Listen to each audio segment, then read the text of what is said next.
Пензионерите преминаа од протести на блокади, а условите им останаа исти. Бараат линеарно покачување на пензијата од 3500 денари. За друго решение не сакаат ниту да разговараат и овој пат како и претходно ја отфрлија понудата од 6% изголемување. Владата на вчерашната седница ја разгледа и усвои информацијата од Министерството за труд и социјала за формирање работна група за разгледување предлози за прашањето за најниска пензија.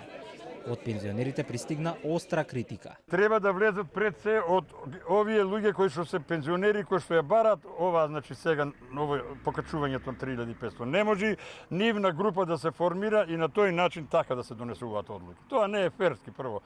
Да не речам мизерија работата. Срамота, разбира се.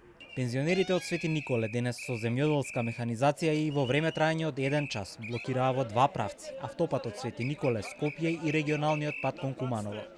Најавија и нови блокади за следната недела.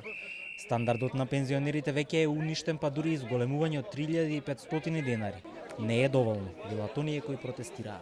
Сега за сега можно е, меѓутоа како што одат цените напред, никога нема да биде доволно 3500, а не линеарно 6%.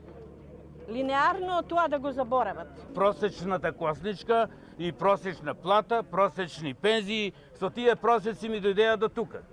Пензионерите пред 10 дена одржаа протест во центарот на Скопје, а во изминатиот месец континуирано се организираат за протести во различни градови на различни локации, но со едно заедничко барање.